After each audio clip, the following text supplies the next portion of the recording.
సీమా హైదర్ పాకిస్తాన్ వెళ్తుందా? పెహల్గాం దాడి తర్వాత ఏ ఒక్క పాకిస్తానీ భారత్లో ఉండకూడదు అనేది కేంద్రం ఆదేశాలైతే నేను మతం మార్చుకున్నా నాకు ఇక్కడే బాగుంది, నన్ను పంపించొద్దు అంటూ వేడుకుంటుందామె. ఇంతకీ సోషల్ మీడియాలో లవ్ చేసి ఇండియన్ని పెళ్లి చేసుకున్న సీమా హైదర్ విషయంలో కేంద్రం ఏ నిర్ణయం తీసుకుంటుంది? ఇదే ఆసక్తికరమైన చర్చ ఇప్పుడు సోషల్ మీడియాతో పాటు బయట జనంలోనూ నడుస్తుంది. Let's have story.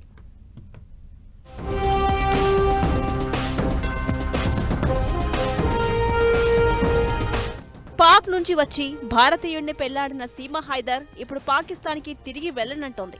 నేను మతం కూడా మార్చుకున్నా, ఇక్కడ హాయిగా ఉన్నా, దయచేసి నన్ను పాకిస్తాన్కి పంపకండంటూ ప్రధాని మోదీకి, యూపీ సీఎం యోగి ఆదిత్యనాథ్కు, కేంద్ర హోంశాఖకు ఓ రిక్వెస్ట్ చేసింది. దీంతో ఈమె విషయంలో కేంద్రం ఎలాంటి వైఖరి తీసుకుంటుంది అనేది ఆసక్తి రేపుతోంది.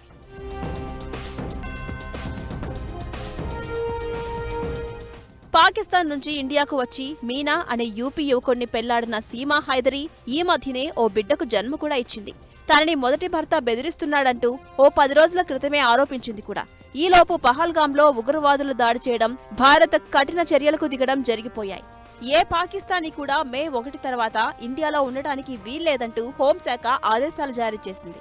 ఈ నేపథ్యంలోనే సీమా హైదరీ వ్యవహారం మరోసారి చర్చకొస్తోంది.